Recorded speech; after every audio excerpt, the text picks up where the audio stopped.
Hello, I'm Jared Willits, and welcome to My Thoughts for What They're Worth, episode number 34.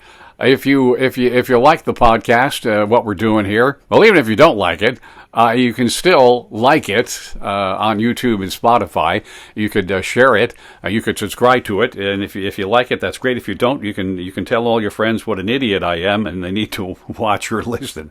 I'll take any viewers or listeners any way I can get them. So if you feel so motivated, like, share, and subscribe. An early post this week because of the great debate between Kamala Harris and Donald Trump, Vice President and former Vice President. I really feel that the potential for turning into a cluster is pretty high on this one. You got Donald Trump, who is either, however you look at him, unpredictable or predictable unpredictability. Does that make sense? I think you know what I'm talking about, and how the vice president will handle all that is really going to be interesting to watch. But more important, I think, or at least for me to watch, is how the moderators are going to handle all that. I'm taking a guess. Your moderators on ABC News, David Muir and Lindsay Davis. If I were to take a guess, I think come November they're going to vote for the vice president, and I think their political leanings are that way.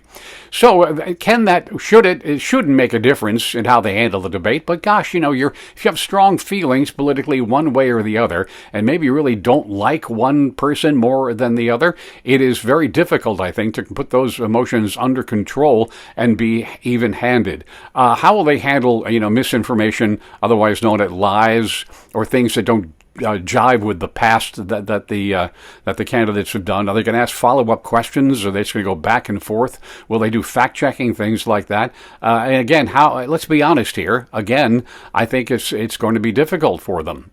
We'll find out how good they are. David Muir, in my opinion, is certainly one of the best. He actually gives, I think, and this is high praise, giving Peter Jennings a run for his money at the anchor desk. Peter Jennings, the greatest of all time, as far as I'm concerned.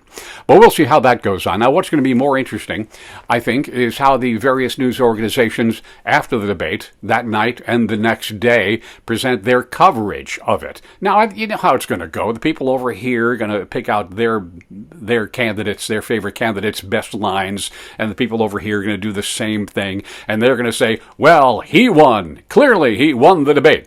And they'll say, clearly, she won the debate. You know how that goes. Now, what'll be fun, if you're generally tuned into one particular news organization, okay, fine. But for tonight, or not tonight, but after the debate and the next day, spread your viewership and listenership around a little bit, just to get an idea of what it's really all about there in the real world of news coverage. You'll see the same event being covered in different ways. I think that'll be fun for all of us to do. I'll do it. Maybe you can join me in that.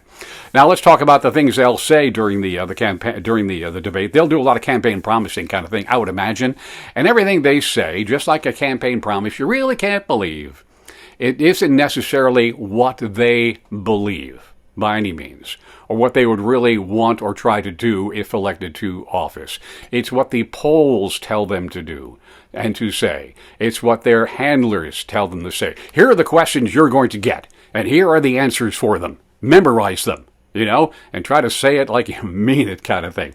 But the whole point is, I think, we should remember during campaigns, on the road, and campaign promises and things they'll say during the debate and all that old phrase that kind of relates to take a person, see what they've done before.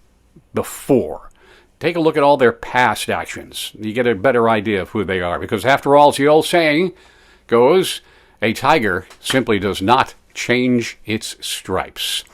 Those are my thoughts for what they're worth. Please like, share, and subscribe. I'm Jared Willits.